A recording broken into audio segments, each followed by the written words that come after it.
Le deuxième point important des bonnes conditions intérieures à réunir pour bien démarrer ton introspection, c'est d'être d'une honnêteté radicale. Voilà, ça c'est dit. C'est quelque chose aussi qu'on a beaucoup de mal à faire parce que, en fait, très souvent, on se cache des choses à soi-même parce qu'on veut les cacher à l'extérieur. On a ce qu'on appelle, on développe en fait tous, hein, ce qu'on appelle ce que le psychologue Carl Jung appelait un persona. C'est-à-dire qu'à l'extérieur, en face des autres, dans la société, on va développer une sorte de personnage, un rôle qu'on joue en face des autres. Et en fait, dans ce rôle, on va y mettre tout un tas de choses positives parce que voilà, on va y mettre la façade qu'on a envie de présenter au monde en fait. Et à l'intérieur de soi, on va très souvent mettre sous le tapis tout ce qu'on n'a pas envie que les autres voient de nous en fait. Voilà. Et très souvent, on se cache même à nous-mêmes toutes ces choses qui nous dérangent, qu'on n'a pas envie de voir, enfin voilà, que ça nous arrange bien finalement de pas trop aller regarder de trop près. Et on met tout ça sous le tapis, on met tout ça dans la marmite. Et du coup, le parcours introspectif va te confronter à ça en fait, va te confronter à toutes ces choses que habituellement tu mets sous le tapis, que tu n'as pas forcément envie de présenter au monde, mais qui font partie de toi. Voilà. Elles peuvent paraître dérangeantes, mais elles font partie de toi quand même. Et même si tu n'as pas envie de les voir, elles font quand même partie de toi.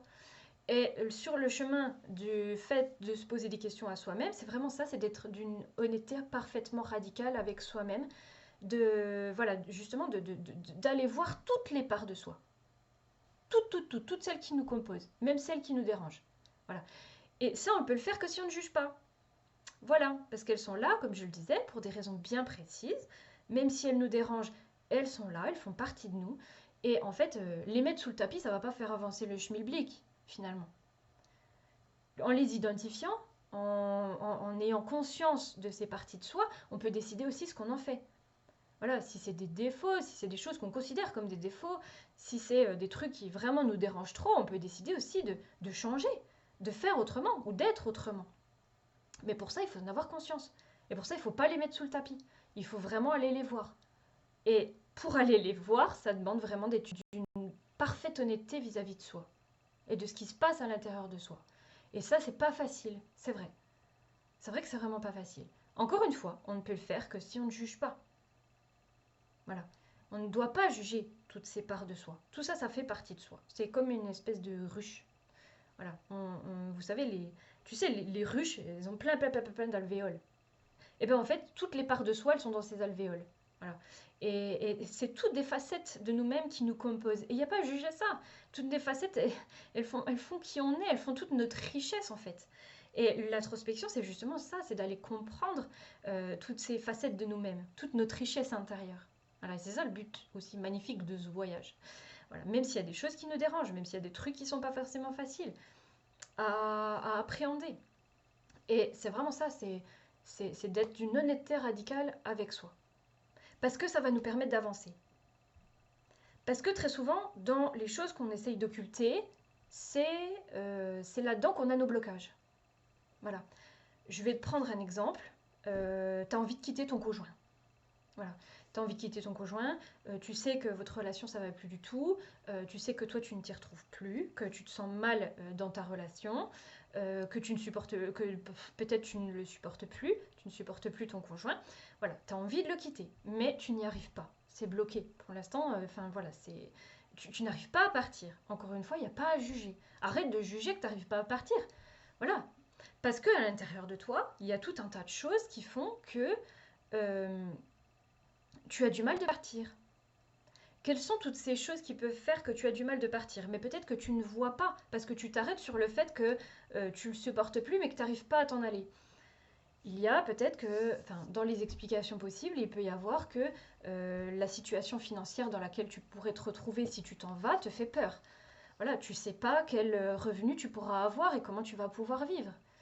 Peut-être que pour l'instant, c'est très confortable pour toi de vivre dans la maison avec ton conjoint et que tu n'as pas forcément envie de quitter ce confort-là. Voilà, dans l'honnêteté radicale, les choses un peu dérangeantes qu'on peut aller voir. Peut-être que tu n'as pas envie de dire à tes enfants que tu n'aimes plus leur papa et que tu as envie de partir et que tu vas chambouler leur vie. Voilà. Peut-être aussi que tu as peur de ce que les autres vont en penser. Peut-être que tu as envie de présenter face à tes amis ou face à tes collègues, à la société, un couple uni, un couple un peu parfait, et que dire que ben, en fait non, ton couple n'est pas parfait et que ta vie n'est pas parfaite, ça vient c'est très compliqué pour toi. Et tu as peur de ce que les autres vont penser de toi, de ce que les autres vont juger. Tu as peut-être peur aussi que les autres prennent le parti de ton conjoint et que de te retrouver toute seule. Voilà. Voilà un exemple, hein, parce qu'il peut y avoir encore des tas d'autres explications. Voilà un exemple de toutes les raisons qui peuvent faire que tu es bloqué dans ta situation, que tu n'arrives pas à sortir de ça et que tu restes, voilà, que tu restes coincé chez toi alors même que tu ne supportes plus la situation. Un exemple parmi d'autres, hein, voilà, il peut y avoir tout un tas d'autres raisons. Mais si tu n'es pas d'une honnêteté radicale vis-à-vis de toi-même, toutes ces choses-là, tu vas les occulter. En fait, il va y avoir la face émergée de l'iceberg. J'ai envie de me barrer, mais j'y arrive pas. Et en dessous de la surface, il y a tout un tas de raisons, d'explications valables que tu vas peut-être juger, effectivement, là tout de suite, mais qu'il n'y a pas à juger.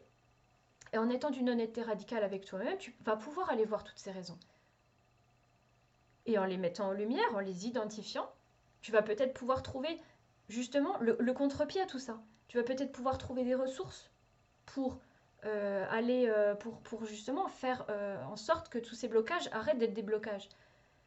Par exemple, la situation financière, peut-être que tu vas pouvoir te dire que finalement, si tu mets en lumière la peur de la situation financière dans laquelle tu vas te retrouver, tu vas peut-être pouvoir te dire que non, mais en fait, je vais avoir des aides, je vais pouvoir trouver des aides à droite à gauche, ou me faire des compléments de revenus, et finalement, ce ne sera pas si dramatique que ça. Je vais pouvoir gérer mon budget, je vais pouvoir très bien, peut-être je vivrai plus comme aujourd'hui, mais je vais pouvoir adapter mon budget et vivre assez confortablement avec ma situation financière future. Peut-être aussi que tu vas pouvoir dire, pour tes enfants, tu vas pouvoir te dire, non mais finalement, les enfants, je sais qu'ils vont pouvoir appréhender les choses et ils vont pouvoir rebondir, même si ça va être difficile pour eux, je vais les accompagner et ça va très bien se passer. Peut-être aussi que si tu as peur que les autres te jugent, tu vas peut-être pouvoir te dire que, en fait non, enfin, les amis qui te jugent, ben, finalement, ils valent peut-être pas la peine de tes amis, et puis que tu as quand même des tas d'amis sur lesquels compter, et que eux vont pas te juger, et ils vont accepter ta décision, et qu'ils vont te soutenir. En fait, le problème, c'est ça, c'est que très souvent, on met sous le tapis les explications possibles à nos situations, parce que c'est dérangeant pour nous, et en fait, du coup, et en mettant tout ça sous le tapis, on s'empêche de voir aussi les, les solutions possibles. Et être d'une honnêteté radicale avec toi-même, ça va te permettre justement d'identifier les peurs, d'identifier les blocages, d'identifier les explications, même si elles sont dérangeantes, et de pouvoir faire avancer les choses, de pouvoir trouver des solutions, de pouvoir trouver des ressources à l'intérieur de toi. Voilà. Et ça, c'est hyper important, parce que c'est ça qui va pouvoir te faire avancer dans ta vie. Et l'honnêteté radicale, en fait, c'est vraiment le passage incontournable. Si tu n'es pas d'une honnêteté radicale vis-à-vis de toi-même dans tes réponses aux questions d'introspection, c'est presque pas la peine de faire le travail. Voilà. Parce que si tu restes en surface des choses et que tu n'es pas pleinement honnête avec ce qui se passe à l'intérieur de toi, c'est pas la peine de faire un travail d'introspection. Le travail d'introspection, il est vraiment d'aller chercher en profondeur tout ce que tu vis, comment tu fonctionnes. Voilà. Et c'est ça qui est magique, et c'est ça qui va te permettre d'apprendre à te connaître en profondeur, justement. Donc, si tu n'es pas prête, et à un moment tu vas l'être, j'en suis sûre, j'ai confiance en toi, je suis sûre et certaine qu'à un moment tu seras prête à faire ce travail-là. Mais si tu n'es pas prête à être d'une honnêteté radicale avec toi-même, c'est presque pas la peine de commencer un travail d'introspection. Il faut attendre d'être prête. Par contre, tu ne pourras pas l'être si tu te juges. Voilà. Une fois que tu arrêteras de te juger, ou quand tu auras commencé à apprendre à arrêter de te juger, parce que c'est pas une fois que tu vas l'être, hein, c'est voilà, apprends à arrêter de te juger et à ce moment-là, tu pourras être d'une honnêteté radicale vis-à-vis de toi. Et là, tu pourras vraiment aller creuser, aller voir en profondeur ce qui se passe en toi, aller déterrer toutes les choses que tu mets généralement sous le tapis. Et c'est ça qui va te permettre de faire un vrai travail d'introspection et de pouvoir pleinement répondre aux questions. Voilà. C'est pas un travail facile. Encore une fois, c'est aussi un apprentissage. Mais je suis sûre que tu en es capable. Si tu es là, c'est que tu en es capable, c'est que tu as envie de le faire et que tu en es capable. Donc, voilà. Commence cet apprentissage petit à petit. Encore une fois, sois bienveillante avec toi-même, sois patiente avec toi-même, ne juge pas ce qui peut venir. Voilà. Laisse émerger tout ce que tu repousses à l'intérieur de toi, parce que tu le trouves repoussant. Et tu verras que ça va te permettre de découvrir des choses de toi qui à la fois vraiment vont te permettre de connaître différentes facettes de toi que tu occultais jusque-là, et à la fois te permettront d'avancer dans les situations qui pour l'instant sont difficiles pour toi.